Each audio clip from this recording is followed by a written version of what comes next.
오늘 우리나라의 역사적인 날이죠. 새롭게 대통령이 이제 당선돼서 새로운 그 정부가 시작이 됐습니다.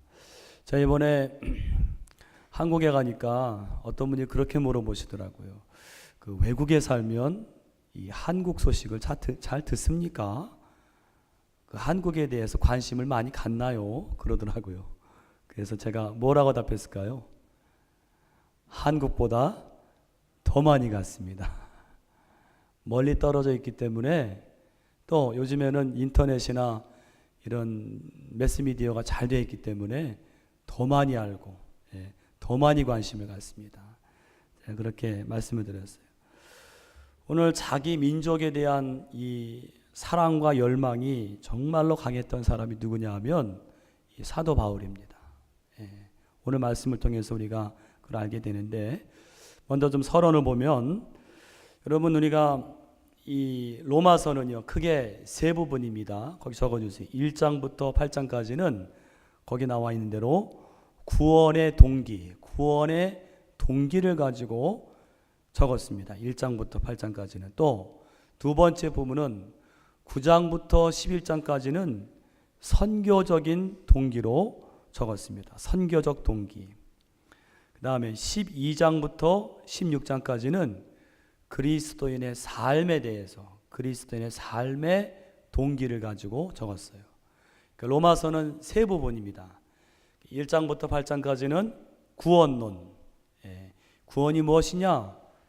그 바울 당시에 로마의 많은 기독교인들이 구원에 대해서 잘못 알고 있었어요. 특히 유대인들, 율법이 중요하지 않느냐? 이런 잘못된 구원관을 바로해주기 위해서 사도 바울이 1장부터 8장 지난 시간까지 그렇게 했고, 오늘 9장부터 11장은 선교적인 동기. 그래서 유대인뿐만 아니라 우리가 이 복음의 말씀을 전해야 하지 않겠느냐, 그런 동기로 적었습니다. 자, 서론을 하겠습니다. 바울은 1장부터 8장까지 구원론을 말하였다. 좀 아까 말씀드렸죠. 바울은 구원론을 설명하기 위해서 먼저 1장부터 2장에 보면 하나님의 구원이 없이 살고 있는 이방인의 죄에 대해서 적었죠. 1장에. 2장에서는 유대인들의 죄의 실상을 보여주었습니다. 3장에 가서는 모든 사람이 다 죄를 범하였다, 그렇게 말씀을 하고, 그래서 뭘 말하고자 하는가 하면 율법의 행위를 가지고 하나님 앞에 구원받을 수 있는 인간이 있다 없다? 없습니다. 없다라고 해주고, 그 다음에 누구를 믿음으로요? 예수를 믿음으로 말미암아 의롭다 하심을 얻음으로 구원을 받는 것에 대해서 3장부터 8장까지 조금 아주 길게 그걸 설명하기 위해서 여러분 기억하십니까? 4장에서는 그 믿음으로 의롭게 된 사람들 예증으로 누구와 누굴 들었죠? 아브라함과 다윗을 들었고, 5장에서는 거기 여러분 기억나십니까? 첫사람 아담, 그죠? 그래서 대표와 연합의 원리로 우리가 예수를 믿음으로 의롭다 하심을 얻을 수 있다, 그런 말씀을 드렸고, 6장에 가서는 이 죄의 문제에 대해서, 죄를 해결하는 게 구원 아니겠습니까? 죄에 대해서, 죄를 이기려면, 또 7장에 가서는 이 유대인들이 중요하게 여기는 율법이 그 뭐냐? 율법이 악한 것이냐? 그렇지 않다. 율법은 선한 것이지만은 그 율법을 지키지 못하는 인간의 죄된 성향이 문제다. 지난 시간에 8장에서는 여러분 다 기억하시죠? 그리스도 예수 안에 있는 자는 결코 뭐가 없다고요? 정죄함이 없다. 그랬고, 우리는 이제는 죄와 사망의 법에서 어떻게 됐어요? 해방이 됐어요. 그리고 우리는 뭐의 지배 아래 있죠? 생명의 성령의 법, 성령의 지배 아래 살아가는 사람들이다. 그런 얘기들을 쭉 했어요. 특히 여러분 지난 8장 마지막에서는 어떤 상황 속에서도 우리가 버림을 받는다 안 받는다? 받지 않는다. 궁극적으로 승리한다. 그래서 여러분 잘 아는 것들, 누가 우리를 그리스도의 사랑에서 끊으리요? 아무도 우리를 그리스도의 사랑에서 끊을 수 없다. 그런 결론을 맺었습니다. 자, 이렇게 바울처럼 구원에 대한 감격, 믿음으로 얻는 이 구원에 대한 감격과 확신을 가진 사람은요, 자연스럽게 그 다음 뭐에 대해서 관심을 갖는가 하면 아직까지도 이 구원에 동참하지 못한 주변의 사람들에 대해서 관심을 갖게 되어 있습니다. 예. 오늘 그래서 이 사도 바울이 누구에 대해서 마음이 짓눌렸는가 하면 동족의 구원에 대한 책임감. 예. 여러분, 사도 바울은 흔히 뭐라 그러죠? 누구의 사도라 그러죠? 이방인의 사도, 이방인의 사도. 이방을 위해서 열심히 돌아다니면서 복음을 전했는데, 그런데 사도 바울은 동족 유대인들의 구원에 대해서 너무나 아주 가슴 아픈 그런 열망이 있었다는 것입니다. 그래서 오늘 1절로 3절에는 이 바울의 간절한 소원에 대해서 나옵니다. 첫 번째로 바울이 1절을 보니까 자기 심정을 드러내요. 뭐라고 드러냅니까? 나에게 큰 근심과 그치지 않는 고통이 있다. 우리 1절 말씀 같이 읽어보겠습니다. 내가 그리스도 안에서 참말을 하고 거짓말을 아니하더라. 나에게 큰 근심이 있는 것과 마음에 그치지 않는 고통이 있는 것을 내 양심이 성령 안에서 나와 더불어 증언하노니. 아멘. 지금 바울의 마음에 뭐가 있다고요? 큰 근심과 그치지 않은 고통이 있다. 여러분 혹시 지금 오늘 교회 나오실 때 마음에 근심과 고통을 가지고 나오셨습니까? 어떤 문제로 근심하시고 고통하고 계십니까? 보통 사람들은요, 뭐에 대해서 근심하죠? 보통 내 문제, 내 고통, 내 가족, 그게 보통 사람들의 근심인데, 오늘 두 번째로 바울의 근심과 고통은 무엇에 대한 것이었습니까? 바로 동족의 민족의 구원의 문제에 대한 근심과 고통이었다는 거예요. 우리 9장 2절 말씀 2절 같이 읽겠습니다. 나의 형제 곧 골육의 친척을 위하여. 여러분 여기 나의 형제 골육의 친척이 누구를 말할까요? 유대인을 말합니다. 유대인. 또 10장 1절도 똑같은 말이 나와요. 같이 읽겠습니다. 형제들아 내 마음에 원하는 바와 하나님께 구하는 바는 이스라엘을 위함이니 곧 그들로 구원을 받게 함이라. 아멘. 내 마음에 원하는 바가 뭐예요? 하나님께 구하는 바는 이스라엘을 위함이니 곧 그들로 구원을 받는 것이라. 여러분 기억하세요. 내 마음에 정말 내 공로가 아니라 내 행위가 아니라 예수를 믿음으로, 나는 아무 내세울 행위가 없는데 예수를 믿는 믿음으로 구원받는 것에 대해서 감격하고 기뻐하는 사람은 뭐에 대해서 관심을 갖느냐? 내 친지, 내 가족, 내 형제들, 내 친구들 가운데 아직까지도 구원받지 못한 사람에 대해서 관심을 갖게 되어 있다는 거예요. 여러분 믿음으로 말미암는 구원에 대해서 감사하시고 감격하시기를 축원합니다. 더 나아가서는 그렇다면 아직까지도 구원받지 못한 내 가족, 내 형제,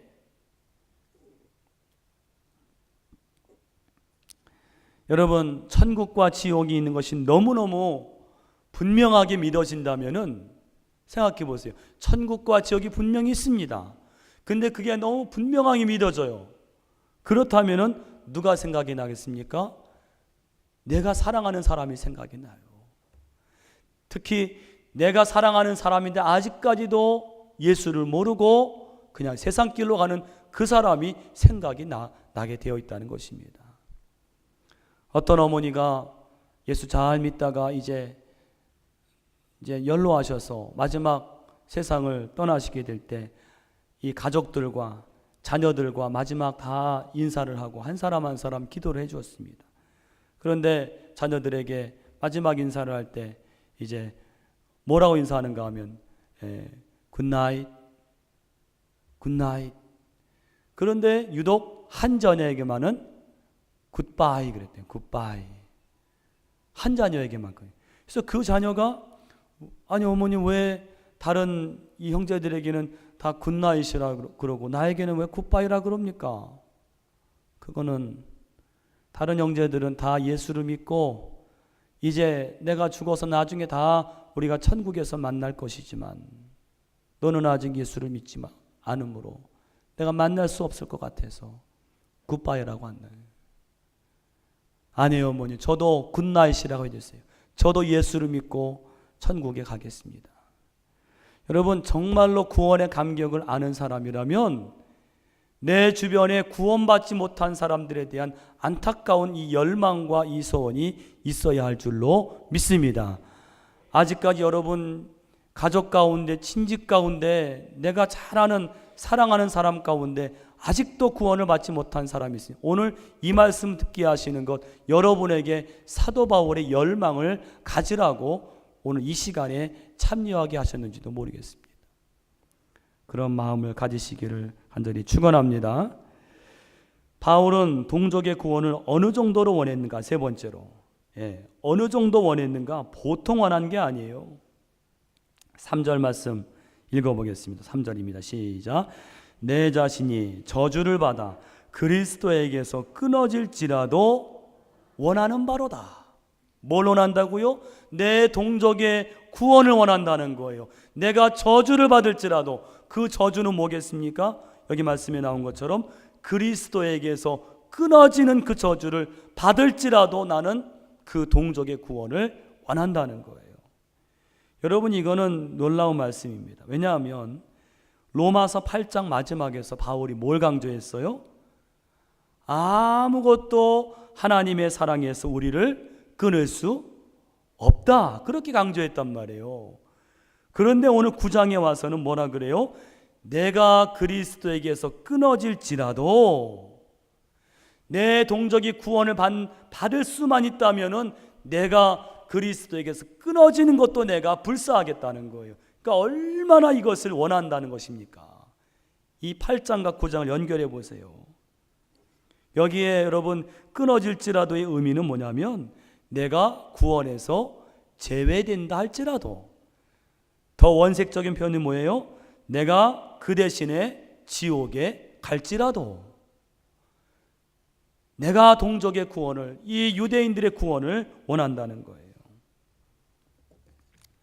여러분, 구세군의 창설자 윌리엄 부스라는 사람이 있는데, 이분이 영국의 그리스도인들이 전도하지 않는 것에 대해서 안타까워하면서 뭐라고 기도했는가 하면, 하나님, 영국의 성도들이 눈을 열어서 지옥을 볼 수 있게 하옵소서. 왜 그랬을까요? 왜 그렇게 기도했을까요?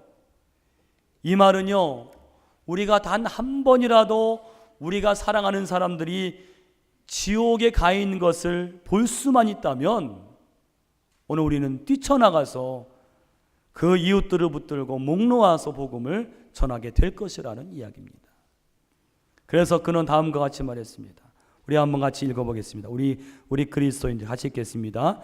우리 그리스도인들이 정말로 복음 전하기를 원한다면 그들에게 예수 그리스도가 베풀어 준 은혜가 얼마나 놀라운지를 간증해야 하며, 동시에 이 구원에 동참하지 못한 자들이 경험할 지옥의 참상을 계속적으로 생각해 보는 일이다. 어떤 사람이 전도를 잘하느냐? 두 가지. 예수 그리스도가 우리에게 주신 은혜를 계속 경험하는 거예요. 이 은혜가 얼마나 큰 것인지, 나 같은 죄인을 살리시고, 내 공로 아무것도 없는데, 나는 행한 것이 없는데 나를 구원하신 그 은혜가 얼마나 놀라우신 것인가를 묵상하는 사람. 또 한 사람은 누군가 하면 구원에 동참하지 못한 자들이 경험할 지옥의 참상을 계속 생각해 보는 사람이 전도를 할 수 있다는 거예요. 우리가 후반기에 여러분 전도 주일이 있는데 이 두 가지를 생각해 보세요. 하나님이 여러분에게, 저와 여러분에게 베풀어 주신 이 구원의 은혜가 얼마나 큰 것인지를 생각하시고, 또 한 가지는 예수를 믿지 못해서 저 지옥에 가야 할 그 영혼들의 참상을 생각해 볼 때에 우리는 전도할 수 있다는 것입니다. 그러한 전도자가 되시기를 간절히 축원합니다. 아멘. 4절로 13절에는 이 동족 구원에 대한 바울의 믿음이 나와 있어요. 여러분, 바울은 아까 8장 마지막에서 아무도 하나님의 사랑에서 성도를, 우리를 끊을 수가 없다라고 말씀하셨어요. 이건 다시 말해서 하나님께서는 그 택하신 자녀를 결코 버리시지 않는다는 거예요. 자, 그렇다면 하나님이 택하셔서 선민이 되게 하신 유대인들은 어떻게 될 것인가 궁금하지 않습니까? 그에 대해 사도 바울이 이제 말하는 거예요. 먼저는 4절로 5절에 보면은 사도 바울이 뭘 말하는가 하면, 보세요. 이스라엘 민족이 받은 종교적인 특권들, 이거는 다른 말로 축복들, 이 이스라엘 사람들이 선민으로 받은 축복들이에요. 같이 말씀 읽겠습니다. 그들은 이스라엘 사람이라 그들에게는 양자됨과 영광과 언약들과 율법을 세우신 것과 예배와 약속들이 있고 조상들도 그들의 것이요 육신으로 하면 그리스도가 그들에게서 나셨으니 그는 만물 위에 계셔서 세세의 찬양을 받으실 하나님이시니라. 아멘. 이 무슨 말씀인가 하면 이스라엘이 선민으로 받은 축복들이에요. 뭐가 있습니까? 하나님이 그들을 양자로 삼으셨어요. 그들은 원래 선민이 아니었지만 나중에 양자로 삼으셨어요. 두 번째로 하나님은 그들에게 영광을 보이시고 언약을 하셨습니다. 여러분, 이스라엘 백성들이 출애굽한 다음에 그 광야를 지날 때 뭘로 인도하셨어요? 낮에는 구름 기둥으로, 밤에는 불 기둥으로, 또 그 회막에 하나님의 영광이 임했잖아요. 또 호렙산, 그 율법을 받는 호렙산에 거기 하나님의 영광이 임했잖아요. 이걸 다 그들이 봤단 말입니다. 세 번째로는 하나님이 그들에게 율법을 주셨습니다. 율법 10계명 모세를 통해서. 또 하나님이 그들에게 예배의 특권, 하나님을 예배할 수 있는 특권을 주시고 축복의 약속들을 주셨어요. 마지막 큰 축복은 하나님은 그들의 혈통에서, 육신의 혈통에서 누가 나게 하셨어요? 그리스도가, 예수님이, 메시아가 나게 하신 것입니다. 자, 그런데 보세요. 중요한 사실은 이런 어마어마한 그러한 특권과 축복을 받았음에도 불구하고 이 이스라엘 백성들은 그 하나님의 은혜를 모르고 불의를 행했다는 것입니다. 하나님을 잘 섬기지 않았어요. 믿음으로 응답하지 않았습니다. 역사 속에서 계속 끊임없이 불순종하고 배역했다는 거예요. 여러분, 여기에 중요한 교훈이 있습니다. 여러분, 우리가 예수를 믿고 뭘 받지요? 예수를 믿으면 뭘 받지요? 구원을 받지요. 또 뭘 받지요? 예수를 믿으면 축복을 받습니다. 예, 축복을 받으려고 믿는 건 아닌데 예수를 잘 믿으면 축복을 받아요. 하나님은 예수 믿는 자들에게 구원과 함께 축복을 주세요. 그런데 우리는 많은 특권과 많은 축복을 받기를 원하지요. 근데 오늘 이 말씀 보세요. 유대인들은 헤아릴 수 없는 그런 특권과 축복을 받았지만은 그것이 그들의 신앙에 도움이 안 됐다는 거예요. 오히려 그것들에 대해서 불순종하고 배역하고. 그래서 여러분, 신앙생활 보면요, 우리가 이 축복을 많이 받으면은 신앙생활을 잘할 것 같은데 그렇지 않습니다. 실상 신앙 좋은 분들은 보면 그 삶에 환난과 어려움과 문제가 있음에도 불구하고 그것 속에서 하나님을 늘 만나고 겸손하게 나아가는 분들이 신앙생활을 잘하더라는 거예요. 여러분, 오늘 하나님께서 우리에게 특권과 축복을 많이 주시면 감사하지요. 그러나 더 중요한 것은 내게 축복을 주시든 환난을 허락하시든 고난을 주시든 간에 하나님을 변치 않고 바라보고 늘 그 주님과 동행하는 삶이 중요한 것을 믿으시기를 간절히 축원합니다.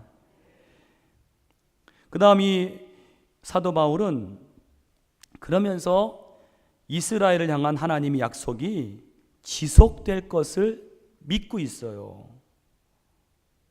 그러니까 하나님이 이 이스라엘을 버리시지 않을 것이다. 거기 말씀, 그러나 하나님의 말씀이 폐하여진 것 같지 않도다. 그 말씀이 그 의미입니다.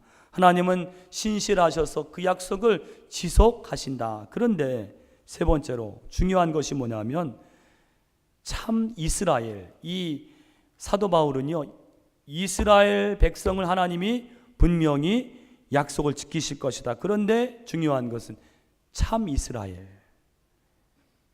참 이스라엘은 무엇인가 하면 혈통적인 유대인이 아니고, 피가 유대인의 혈통이라고 해서 그런 이스라엘이 아니고 그리스도 안에서 택함을 받은 약속의 자녀가 바로 참 이스라엘이다.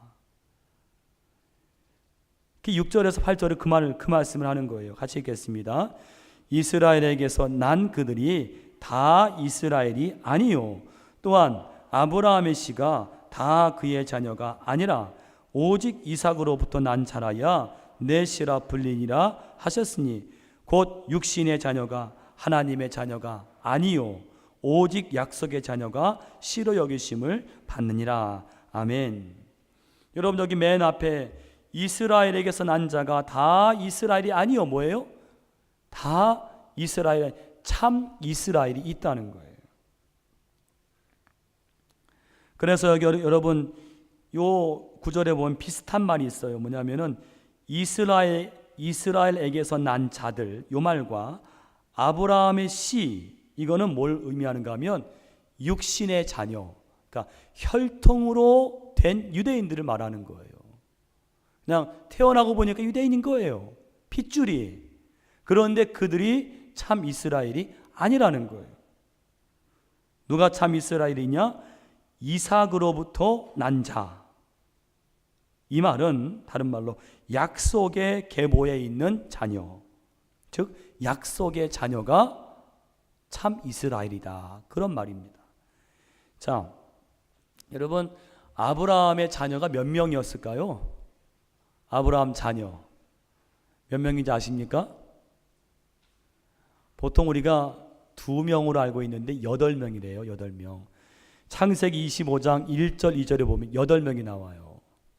대표적인 사람 누구죠? 아브라함 아들 누구죠? 이삭. 그 다음 누구죠? 아랍인의 조상 이스마엘. 그리고 또 이제 6명이 창세기 25장 1절로 2절에 나와요. 자, 그런데 하나님이 그 중에서 8명 중에서 약속하신 자녀는 누구예요? 이삭이에요. 나중에 하나님의 하나님의 그 이스라엘이 된 민족은 이삭의 아들 누구죠? 두 아들 에서와 야곱인데 그 중에 누가 이스라엘이 되죠? 야곱이요. 야곱. 그러니까 다 약속의 자녀가 아니라는 거예요. 그 중에 약속의 자녀는 따로 있습니다. 이삭에게서 난 자. 이거는 영적으로 무슨 뜻인가 하면 약속의 계보에 있는 자가 그것이 바로 참 이스라엘이다. 그런 말입니다. 자, 그렇다면 네 번째로 바울이 말하는 약속의 자녀는 뭐냐? 먼저는 여러분, 자, 하나님이 우리 여러분에게 주신 약속이 하나 있죠. 뭐죠? 요한복음 1장 12절 같이 읽겠습니다. 영접하는 자, 곧 그 이름을 믿는 자들에게는 하나님의 자녀가 되는 권세를 주셨으니. 아멘. 이게 약속이에요. 누구를 믿으면요? 예수를 믿으면, 영접하면 뭐가 돼요? 하나님의 자녀가 되는 권세를 주신다. 약속이란 말이에요. 이 약속을 믿음으로, 예수를 믿음으로 하나님의 자녀가 된 자가 바로 약속의 자녀인 거예요. 유대인이든 이방인이든 이것이 오늘 바울이 말하는 약속의 자녀입니다. 참 이스라엘이에요. 유대인이든 이방인이든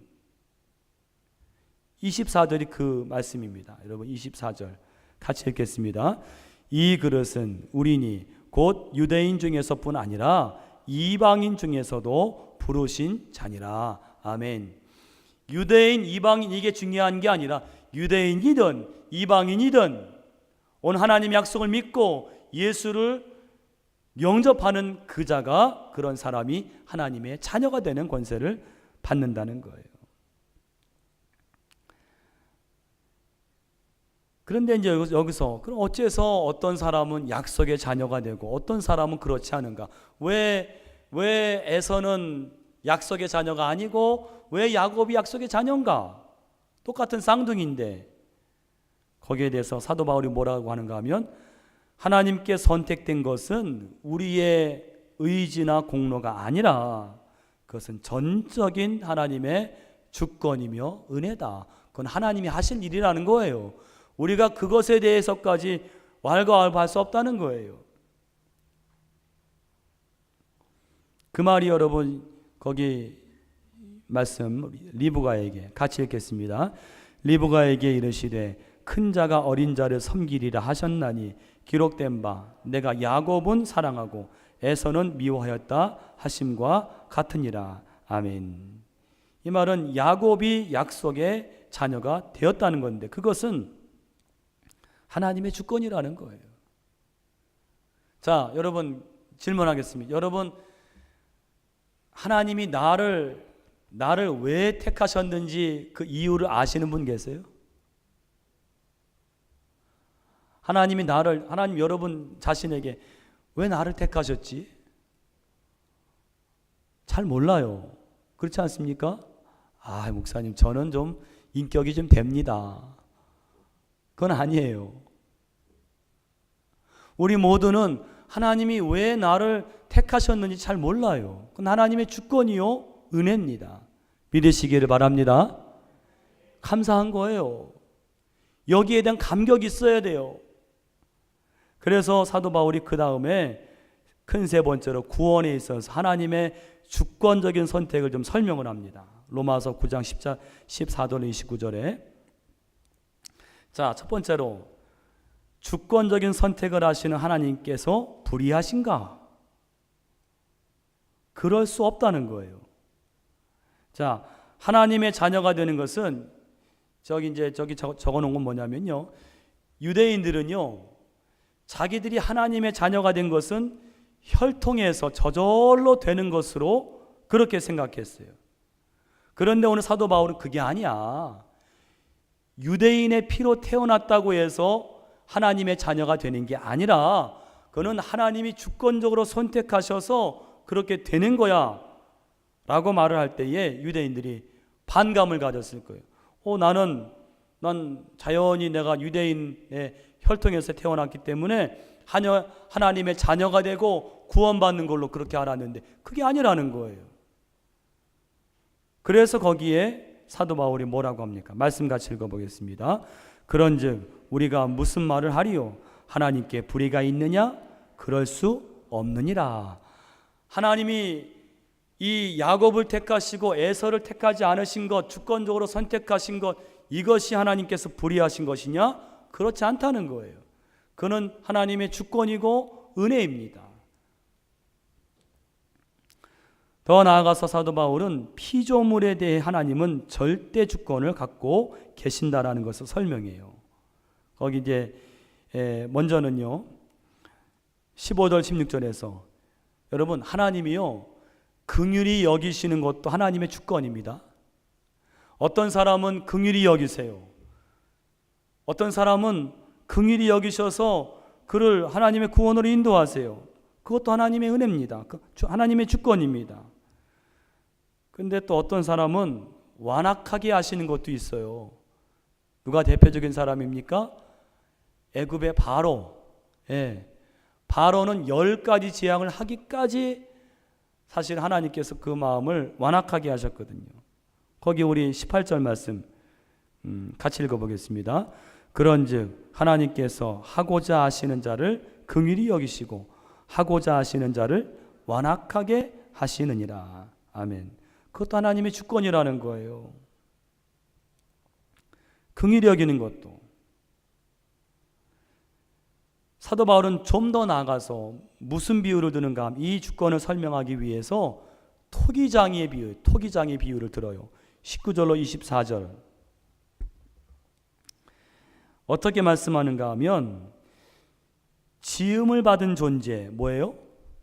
피조물은요, 지은 자, 조물주에게 항거할 수 없다, 반항할 수 없다는 거예요. 여러분, 토기장이가 그릇을 빚을 때 그릇이 아니 왜 나를 이렇게 지었느냐, 그렇게 할 수 없다는 거예요. 그 말씀이 그 19절 말씀 같이 읽겠습니다. 이 사람아, 내가 누구이기에 감히 하나님께 반문하느냐? 지음을 받은 물건이 지은 자에게 어찌 나를 이같이 만들었느냐 말하겠느냐? 그럴 수 없다는 거예요. 더 나아가서 이제 사도 바울은 거기에 2번에 토기장이신 하나님이 오래 참으신 진노의 그릇을 말씀해요. 이게 누굴까요? 이 누군가 하면 불의를 행한, 하나님께 불순종한, 하나님이 그토록 사랑하셨지만은 거기에 불의를 행한 유대인들을 말하는 거예요. 거기 말씀 같이 읽어보겠습니다. 만일 하나님이 그의 진노를 보이시고 그의 능력을 알게 하고자 하사 멸하기로 준비된 진노의 그릇을 오래 참으심으로 관용하시고. 아멘. 하나님은 이 유대인들을 향해서 진노를 쏟기로 하셨지만은 오늘 말씀 보니까 오래 참으심으로 관용하셨다. 그러니까 무슨 말씀이에요? 여러분, 사도 바울이 이 말씀을 전할 때 유대인들은 예수님을 거부하고 잡아서 죽였잖아요. 그런데 하나님은 아직도 그 유대인들이 돌아오기를 오래 참으심으로 관용하고 계신다. 그런 말씀입니다. 세 번째로 토기장이신 하나님이 영광받기로 예비하신 긍휼의 그릇이 있다는 거예요. 그게 23절로 24절입니다. 누구를 의미하는가? 이 긍휼의 그릇은 누구를 아까 진노의 그릇은 유대인들을 의미했다면은 이 긍휼의 그릇은 예수를 믿음으로 하나님의 자녀가 되고 구원받은 참 이스라엘을 의미한다는 거예요. 거기 말씀 같이 읽겠습니다. 또한 영광받기로 예비하신 바 긍휼의 그릇에 대하여 그 영광의 풍성함을 알게 하고자 하셨을지라도 무슨 말을 하리요? 이 그릇은 우리니 곧 유대인 중에서뿐 아니라 이방인 중에서도 부르신 자니라. 아멘. 여기 말씀 보세요. 유대인 중에서뿐 아니라 이방인 중에서도. 하나님은 유대인이든 이방인이든 그 마음에 하나님 보내신 예수를 마음으로 믿음으로 하나님의 의롭다 하심을 받은 그 사람들에게 긍휼의 그릇을 준비하신다는 거예요. 여러분, 중요한 것은 하나님의 주권과 은혜입니다. 그래서 여러분, 우리가 이렇게 신앙생활 하다 보면요, 우리가 사람에 대해서 이렇게 생각할 때가 있어요. 어떤 사람이 도무지 마음에 안 들어요. 그리고 내 생각으로는 왜 저 사람 인격이 저거밖에 안 될까? 왜 저렇게 살까? 참 사람 너무 내가 보기에 아닌 것 같아요. 그런데도요, 가만히 보면 하나님이 그를 사랑하세요. 여러분, 이런 사실 아십니까? 그러니까 우리가 사람을 마음대로 이렇게 판단하고 정죄할 게 아니에요. 오늘 여기 하나님 말씀, 내가 야곱을 사랑하고 에서를 미워하였다. 하나님께서 이 어떤 사람에게 이 긍휼의 그릇을 이렇게 긍휼을 베푸신다고 하실 때는 하나님이 그만한 그런 하나님의 주권과 은혜가 있기 때문에 그 사람을 사랑하시는 거라고요. 그러므로 여러분, 우리가 하나님 앞에서 다른 사람을 함부로 판단할 게 아닙니다. 하나님의 주권과 은혜가 있어요. 내가 모르는 그 사람에게 하나님이 또 그 사람을 사랑하실 만한 그런 이유와 그런 모든 것들이 있다는 거예요. 이런 이 말씀을 통해서 여러분, 우리의 이 마음이 더 하나님의 사랑으로 관용으로 넓어지시기를 간절히 축원합니다. 그 다음 10장에 가서는요, 바울은 이제 어떻게든 이 이스라엘을 이제 구원을 해야 되는데 이 바울이 생각한 게 문제가 뭐냐 하면 이 이스라엘이 올바른 지식이 없다. 올바른 지식. 하나님의 구원에 대한 올바른 지식이 없다고 생각해서 오늘 여기에 하나님의 의와 구원을 얻는 올바른 지식에 대해서 설명을 하는 거예요. 자, 거기에 첫 번째로 이스라엘은요 어떻는가 하면 하나님에 대해 열심은 있으나 올바른 지식을 따르지 않았어요. 2절 말씀이 그 말씀입니다. 같이 읽겠습니다. 내가 증언하노니 그들이 하나님께 열심이 있으나 올바른 지식을 따른 것이 아니니라. 아멘. 자, 신앙생활에 피해야 할 두 가지 유형이 있습니다. 거기 적어주세요. 신앙생활에서 피해야 할 두 가지 유형. 하나는 지식 없는 열심입니다. 지식 없는 열심. 두 번째로는 반대, 열정 없는 지식. 이 두 가지를 우리가 잘 분별해서 피해야 됩니다. 지식 없는 열심.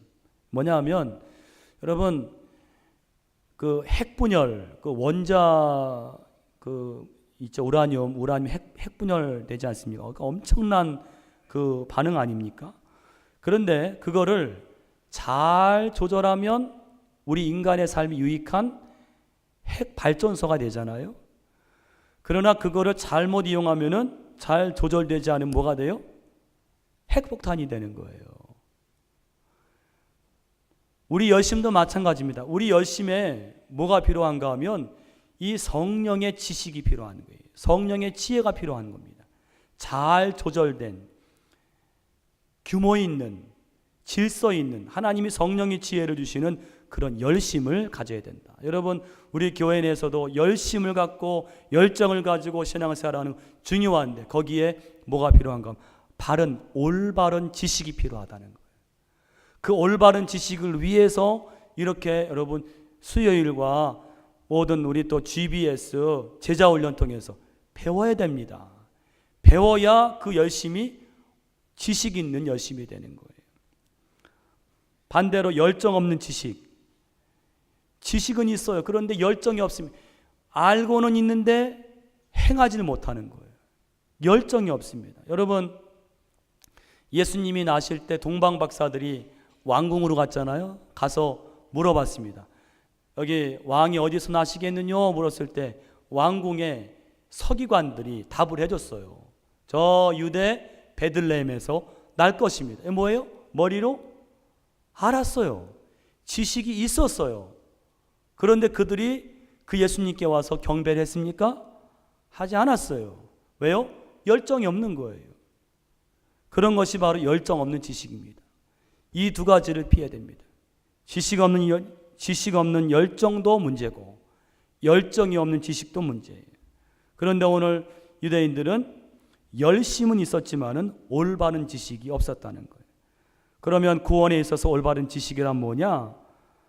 거기 첫 번째로 하나님이 주시는 의는요, 율법의 행위를 보고 주시는 의가 아니라 우리의 무엇을 보시고요?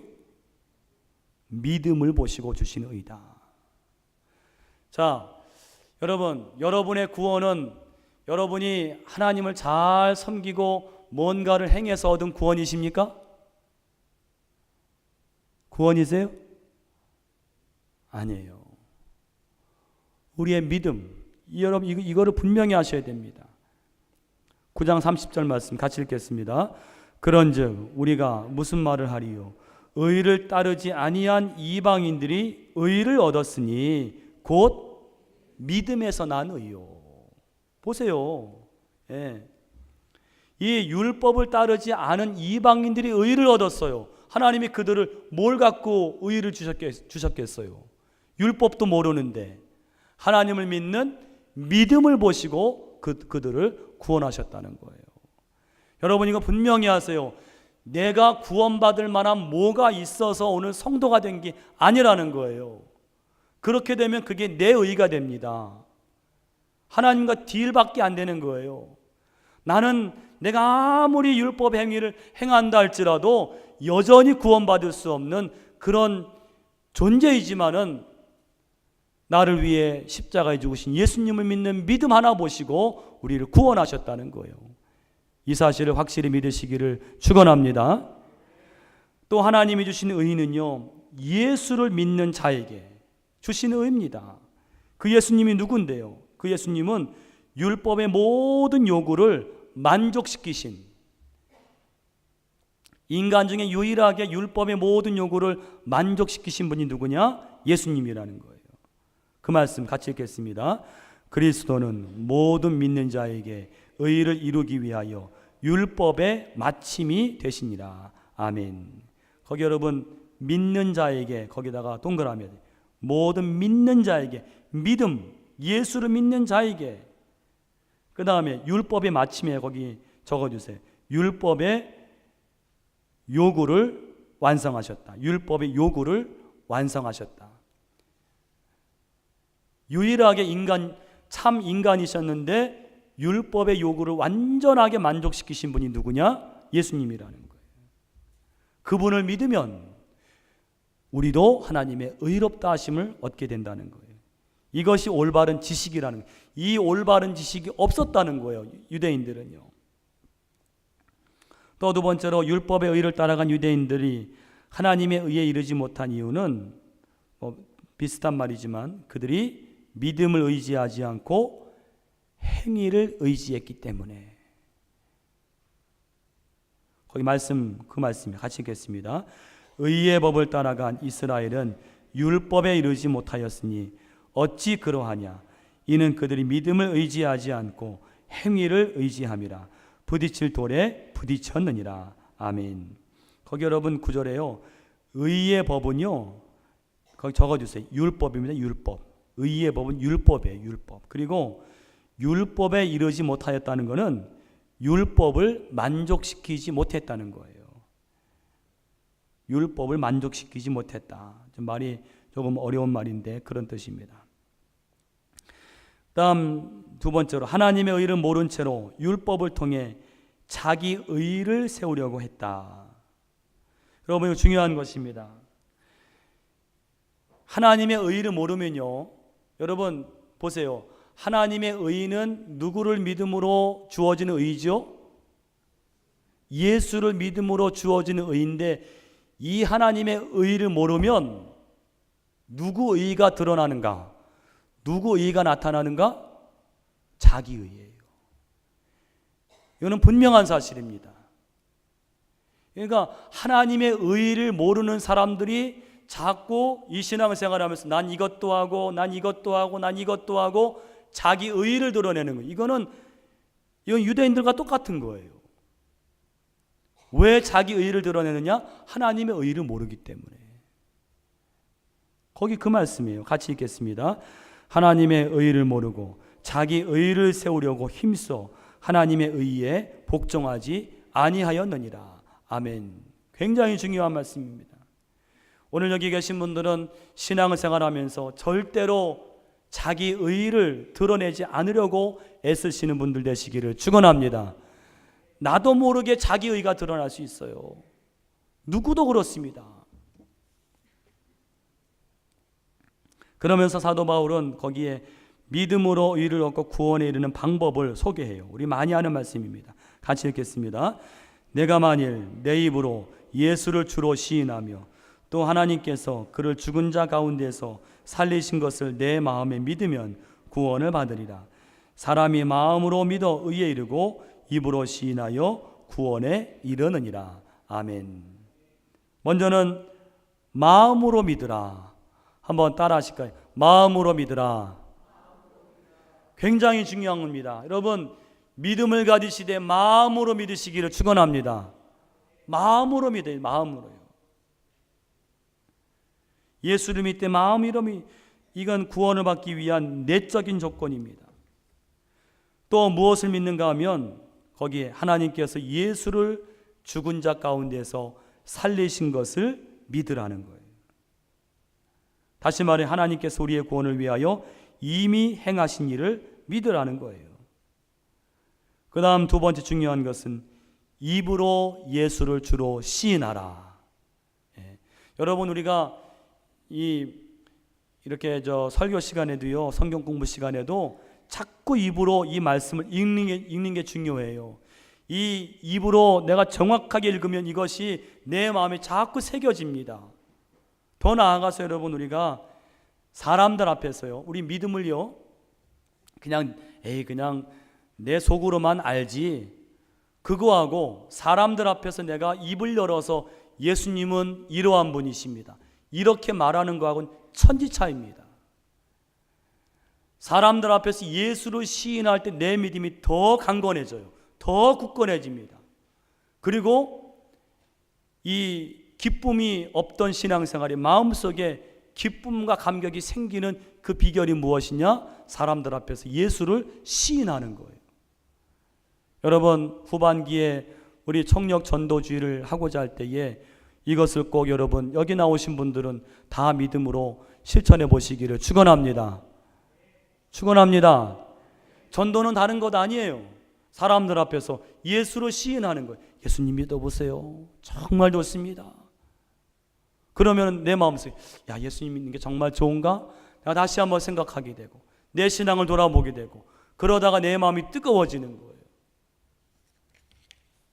그 다음 세 번째는 무엇입니까? 아까 우리 찬송가 가사죠. 유명한 말씀, 주의 이름을 부르라. 같이 읽겠습니다.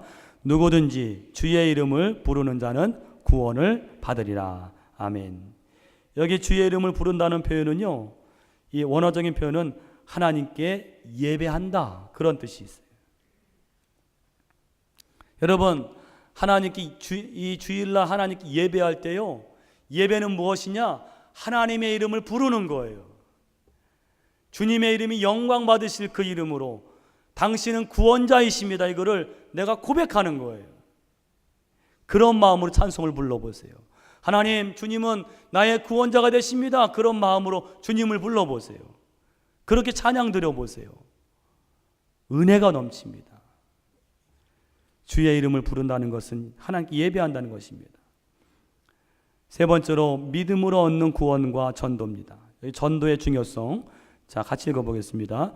그런즉 그들이 믿지 아니하는 일을 어찌 부르리요? 듣지도 못한 일을 어찌 믿으리요? 전파하는 자가 어찌 들으리요? 보내심을 받지 아니하였으면 어찌 전파하리요? 기록된 바 아름답도다 좋은 소식을 전하는 자들의 발이요 함과 같으니라. 아멘. 자, 이게 바울의 논리입니다. 보세요. 주님을 부르면 구원을 받는다 그랬죠. 그런데 주님을 부르기 위해서는 뭐가 필요해요? 믿음이 필요해요. 믿음이 있어야 주님을 불러요. 두 번째는, 자, 믿음을 갖기 위해서는 뭐가 필요해요? 뭐가 필요해요? 들어야 믿습니다. 자, 그 다음에 세 번째로, 들음을 위해서는 뭐가 필요해요? 전파하는 자가 누군가가 전해야 들을 거 아니겠습니까? 자, 그러면 전파를 위해서는 누가 필요해요? 보내심을 받는 자가 필요하다는 거예요.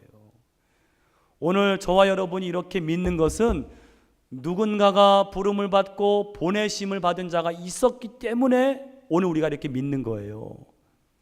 옛날에 여러분 1888년 언더우드 아펜젤러 그 젊은 선교사들이 장례를 다 버리고 한국에 와서 복음을 전했기 때문에 오늘 우리가 이렇게 믿고 있는 거라는 말이에요. 거기에서 무슨 의식이 나오느냐? 복음의 빚진 자 의식이 나오는 거예요. 복음의 빚진 자. 여러분, 우리는 다 복음의 빚진 자인 줄로 믿습니다. 복음의 빚진 자요. 그러면 빚을 졌다는 건 뭐예요? 빚을 뭐라고요? 빚을 갚으라는 거예요. 이 빚을 갚지 못하고 하나님 앞에 간다, 구원은 받아요. 그러나 부끄럽습니다. 야, 너는 구원만 받고 왔냐? 너는 너 하나 구원 받고 왔냐? 라고 물어보실 수 있는 거예요. 복음의 빚을 졌으면은 복음의 빚을 갚아야 돼. 그 말은 내가 보내심을 받은 자가 되어서 누군가에게 이 복음을 전하는 자가 되어야 된다는 거예요. 할렐루야. 할렐루야. 여러분, 복음의 빚진 자로서 복음을 전하시는 우리 모두가 되기를 간절히 축원합니다. 마지막 다섯 번째로, 복음을 받아들이지 않은 이스라엘. 그럼에도 복음을 받아들이지 않았어요. 첫 번째로 바울은 복음, 즉 그리스도의 말씀을 듣지 못한 믿음도 생길 수 없다. 아까 우리가 했던 말씀인데 같이 읽어보겠습니다. 그러므로 믿음은 들음에서 나며 들음은 그리스도의 말씀으로 말미암았느니라. 아멘. 이 말씀을 하고 나서 바울이 뭐라고 하는가 하면 이스라엘이 복음을 거부해서 구원받지 못하는 것은 그들의 책임이다. 왜 그렇게 말할 수 있는가 하면 세 가지. 그들은요, 이 복음이 땅끝까지 이르렀고 그들도 복음을 들었기 때문에 나중에 변명할 수 없다는 거예요. 거기 말씀 같이 읽습니다. 그러나 내가 말하노니 그들이 듣지 못하였느냐? 그렇지 아니하니 그 소리가 온 땅에 퍼졌고 그 말씀이 땅끝까지 이르렀도다 하였느니라. 아멘. 또 두 번째로 그들이 이해를 못했느냐? 아니라는 거예요. 이해를 했다는 거예요. 이스라엘은 복음을 이해하고 있었다는 거예요. 그러나 내가 말하노니 이스라엘이 알지 못하였느냐? 아니, 알았다는 거예요. 이해했다는 거예요. 세 번째로 그러면 하나님이 기회를 안 주셨느냐? 아니라는 거예요.